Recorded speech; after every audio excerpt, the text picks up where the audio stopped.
Hello friends, अभी morning के 10 बज रहे हैं और मैंने सोचा कि जो मॉक लगाया है मैंने उसके मार्क्स वगैरह आपके साथ शेयर करूं। बिकॉज आज इसमें शेयर करने वाली एक बहुत अच्छी बात है जो मेरे लिए बहुत ही बड़ा मोटिवेशन है अपने आप में।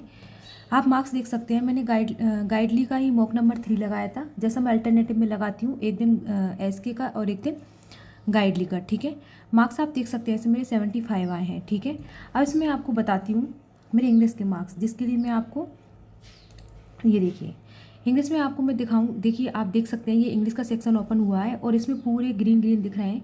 ये मेरे लिए अपने आप में एक बहुत बड़ा अचीवमेंट है। बिकॉज मैं हमेशा बोलती हूँ आपसे, मार्क्स मॉक के मार्क्स डजेंट मैटर, बट जब हम कुछ पढ़ते हैं और उसके बाद अगर मुझे इम्प्रूवमेंट दिखता है ना, तो उसका एक अलग ही कॉन्फिडेंस आता है। मैं एक बार बार बार दोहराती हूँ एक बात कि ना, स्किप किया है उसकी टेंशन नहीं है, लेकिन जो हमने अटेम्प्ट किया है और वो रॉन्ग हुआ है ना, उसकी टेंशन लेनी है हमें। बिकॉज हमें वो थोड़ा बहुत आता था, हमें उसका आइडिया था, उसके बाद हमने उसको अटेम्प्ट किया, उस पर टाइम वेस्ट किया, उसके बाद वो रॉन्ग हो गया तो उसका मार्क्स भी नहीं मिला हमको, और उसके साथ ना वो हमें नेगेटिव मार्क्स भी दे के गया है। ठीक है दोस्तों, मैं लास्ट में आपको फैकल्टी भी बताऊंगी कि किसकी वजह से ये हुआ है, इतना इम्प्रूवमेंट हुआ है मेरा इंग्लिश में। जनरली मेरे इंग्लिश में मतलब कि 20 22 25 नंबर तक आ जाते हैं, लेकिन 26 नंबर भी आ जाते हैं, सब कुछ आ जाते हैं। लेकिन आज मेरे लिए ये अचीवमेंट ये है कि सब जगह ग्रीन दिख रहे हैं, क्वांट और रीजनिंग की तरह। ये मुझे बहुत मतलब खुशी दे रहा है अपने आप में, इसलिए मैं सोचा आपके साथ शेयर करूं। आप देखिए, इसमें 27 क्वेश्चन अटैम्प्ट किए थे और मेरे मार्क्स भी 27 ही आए हैं, है ना। अब इसमें सबसे इम्पोर्टेंट बात ये थी कि मन तो मेरा किया था कि इन 3 क्वेश्चन को भी अटेम्प्ट कर दूं, पर मेरा मतलब मैंने सोचा कि कभी ना कभी तो ऐसा होगा, मेरे दिमाग में टारगेट था कि इंग्लिश में भी मैं ग्रीन ग्रीन ग्रीन देखूंगी, एक भी रेड नहीं होना चाहिए, सिंगल भी, है ना। अब मैं आपको इसका डिटेल एनालिसिस बताती हूँ, और बिल्कुल एग्जैक्ट आईबीपीएस क्लर्क प्रीलिम्स का जो एग्ज़ाम में आएगा, एग्जैक्ट ऐसी ही इंग्लिश आएगी, बस थोड़ा सा माइनर सा लेवल अप एंड डाउन हो सकता है। डाउन तो नहीं होगा, थोड़ा सा माइनर सा अप हो सकता है, अदरवाइज नहीं होगा। ठीक है, फर्स्ट ऑफ ऑल ये जो क्वेश्चन था ये फ्रेज का था, जिसमें ना कॉप के साथ विथ आता है, अप नहीं आता है बीच में। तो ये कॉप विथ आया था, ये डायरेक्ट मैंने अटेम्प्ट कर लिया था। सॉरी, मैं इसमें 100% श्योर थी। देन ये इसमें ना मैं श्योर नहीं थी, इसमें मुझे 50-50 लग रहा था कि अनटिल फर्दर आएगा, या मतलब ठीक है, या फिर अनलेस फर्दर आएगा। और मुझे थोड़ा लग रहा था, बट मैंने इसको एक बार तो अटेम्प्ट किया था, एंड देन मैं वापस से इस पर आई और मैंने इसको हटा दिया कि नहीं, मुझे एक बार देखना है कि एक्यूरेसी कैसी रहती है 100%। इसलिए गलत हो सकते थे, बट ठीक है, कोई दिक्कत नहीं है। ये देखिए, यहाँ पे भी मैंने इसको अटेम्प्ट कर लिया था, बट इसके बाद इसको भी मैंने हटा दिया, आंसर नहीं अटेम्प्ट किया, और अच्छा ही हुआ, ये दोनों मेरे रॉन्ग होते। उसके बाद ये इसमें देखिए, ये भी फ्रेज रिप्लेसमेंट का है। इसमें पता चल रहा है the C U believes that. देखो, सी यू के लिए वर्ब यहाँ बिलीव्स में आ गई है, ऐसे ही है इसके साथ, दैट इनोवेशन होल्ड। तो इनोवेशन जो है हमारा सिंगुलर है ना, उसके लिए होल्ड नहीं आएगा, होल्ड्स आएगा, और होल्ड्स ओनली यहीं पे था फर्स्ट ऑप्शन में। तो ये 100% श्योर हो गया था, इसलिए मैंने इसको अटैम्प्ट किया था। आप बहुत ध्यान से सुनिए, बहुत ही फ़ायदा होगा आपको, बहुत बेनिफिट होगा। ठीक है, उसके बाद ये इसमें मैं ये देखिए, ये क्वेश्चन ऐसे क्वेश्चन स्किप करने लायक होते हैं। अगर आपको पता है कि rise to, rise in, rise with और राइज फॉर, इनमें से क्या आएगा, आप 100% श्योर हो तो ही हम अटेम्प्ट करेंगे इस क्वेश्चन को, अदरवाइज नहीं करेंगे। अब चलते हैं यहाँ पे, वीडियो थोड़ा लंबा जाएगा। देखिए, डबल फिलर है, ये बिल्कुल ईजी थे, और ऐसे ही डबल फिलर वहाँ आएंगे। एक आध डबल फिलर ऐसा रहेगा जिसमें हम कंफ्यूज हो सकते हैं, जैसे कि यहाँ पे भी आया था ये वाला।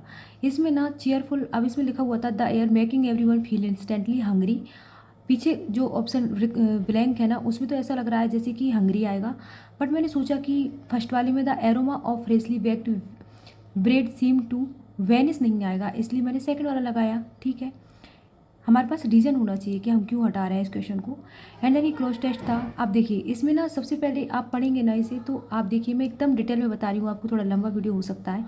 A large section of the work force is engage in the, मुझे सबसे पहले लगा कॉर्पोरेट सेक्टर, मैंने उसी को लगाया। एंड देन फिर मैंने आगे पढ़ा, which is often characterised by low productivity and irregular income. तो कॉर्पोरेट सेक्टर में जो होते हैं उनकी इरेगुलर इनकम नहीं होती है, इनकम कम ज़्यादा हो सकती है, बट इनकम इरेगुलर नहीं होती है, रेगुलर होती है। एंड लो प्रोडक्टिविटी नहीं होती है, तो वो इनफॉर्मल सेक्टर ही होता है जिसमें बहुत ज़्यादा पॉपुलेशन इंगेज होती है, और उसमें प्रोडक्टिविटी भी लो होती है और इनकम रेगुलर होती है, कभी कम कभी ज़्यादा, डिसाइडेड नहीं होता है। तो ये ऐसे करके मैंने इन्फॉर्मल लगाया था। ये मैं आपको बता रही हूँ कि मतलब कि हम किस प्रकार से क्वेश्चन को अटेम्प्ट करते हैं। और मैं इसी मॉक को इसलिए बता रही हूँ क्योंकि कहीं ना कहीं मुझे लगा कि मैंने जो सोचा वो बिल्कुल सही बैठा था। ठीक है, बाकी ईजी था। ओके, आगे चलते हैं। अब आगे बताती हूँ मैं आपको। ये ट्रिगर, ठीक है। ये बिल्कुल क्या बोलते हैं, ये कनेक्टर थे और स्टार्टर थे जो भी बिल्कुल ईजी थे, तो ये भी सही निकल गए। ठीक है, आगे चलते हैं हम। आगे ये इसमें ना कन्फ्यूजन अक्सर ये हो जाता है कि तीनों ऑप्शन आएंगे या दो आएंगे।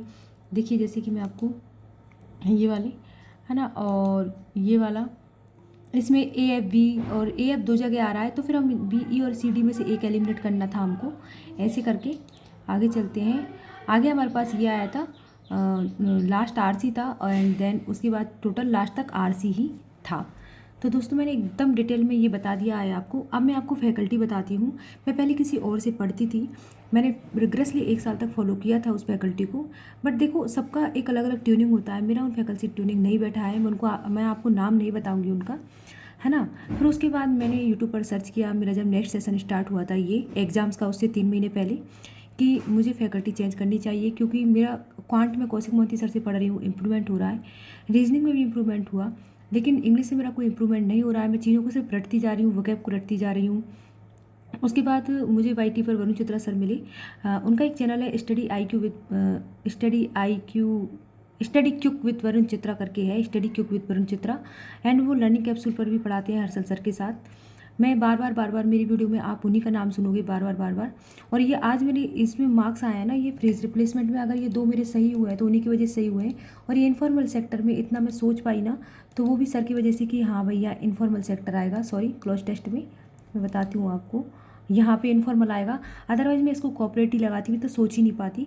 तो जो मतलब कि सर ना वहाँ पे ना ऑप्शन को एलिमिनेट करना और हमारी जो थॉट प्रोसेस है, हमें कैसे सोचना है, अगर क्लोज टेस्ट के फर्स्ट पैराग्राफ से हमें समझ में नहीं आता है तो हमें सेकंड तक बढ़ना है, हमसे ऑथर क्या कहना चाह रहा है, ये सब कुछ मतलब जो वरुण सर है ना, वो एक टीचर की तरह नहीं पढ़ाते हैं, हमारे लेवल पर जाके हमें पढ़ाते हैं। आप चाहो अगर आपको इंग्लिश में प्रॉब्लम आ रही है तो आप एक बार उन सर को फॉलो कर सकते हो। मैं सिर्फ इसलिए बता रही हूँ क्योंकि मुझे इम्प्रूवमेंट हुआ है, तो कहीं ना कहीं सभी मेहनत कर रहे हैं, तो इम्प्रूवमेंट तो सभी का होना चाहिए।